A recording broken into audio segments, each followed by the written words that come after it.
भर में कट्टरपंथी सोच का प्रचार प्रसार करने वाले जाकिर नाइक की, जिसका सामना आज एक सनातनी से हुआ और वो भी कट्टरपंथ के सबसे बड़े मुल्क पाकिस्तान में।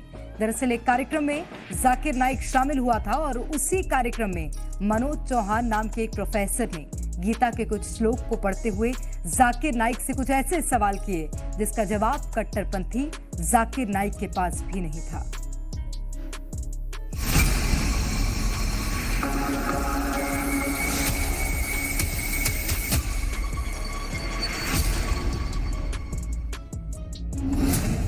बीते 2 दिनों से जाकिर नाइक पाकिस्तान में है। जिन्नालैंड के अलग अलग हिस्सों में घूम घूम कर मजहबी एजेंडा चला रहा है। जाकिर नाइक ने मंच पर अनाथ बच्चियों को बेटी कहने पर नाराजगी जाहिर कर अपनी कट्टरपंथी सोच का इजहार कर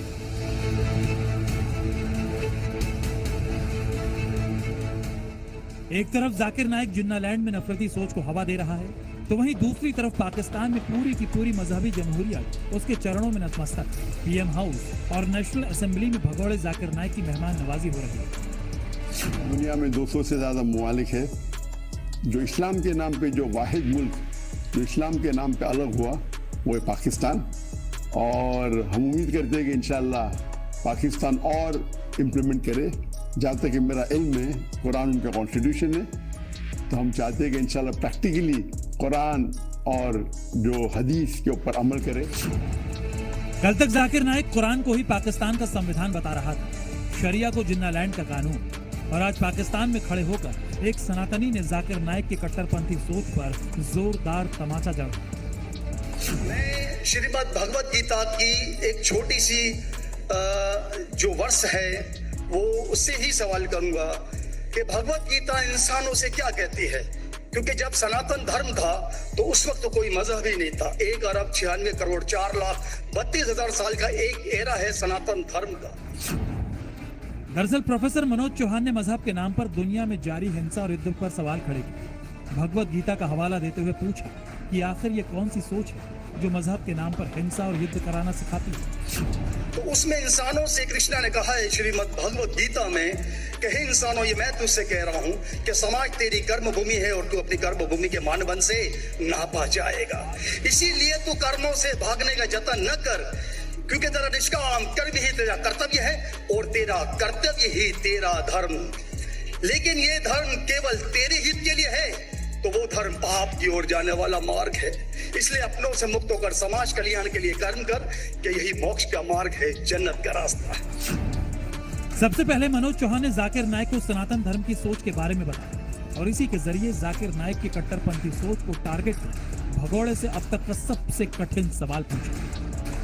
दुनिया में यहाँ तक कि मेडिटेरियन कंट्रीज में भी मजहब के नाम पर लोगों को मारा जा रहा है और उसमें उस मजहब का जो मुल्क है वो भी बदनाम होता जा रहा है। बीच में मजहब रखा जाता है।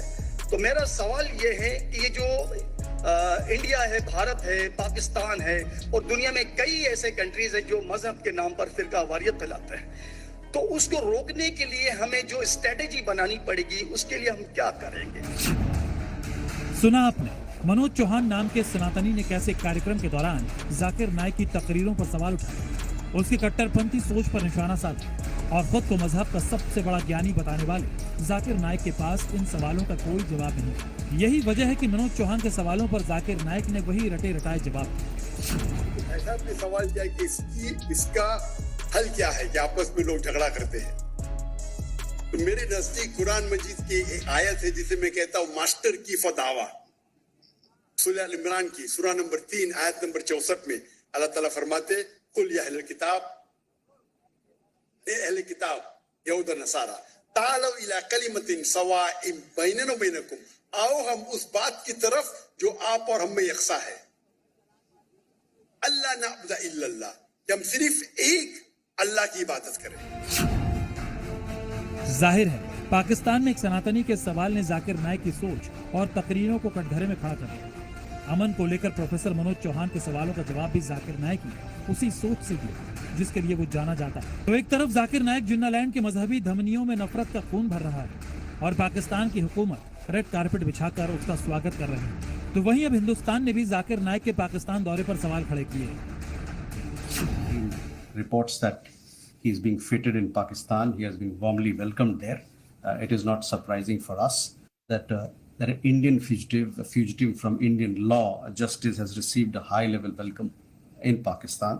It is something which is disappointing, let me say, condemnable, but at the same time, as I said, it's not surprising. Now, as to what passport he went there, I'm not very clear. What papers he went there, we are not very clear. But let me also remind you that when the Prime Minister of Malaysia was here, this particular issue was addressed.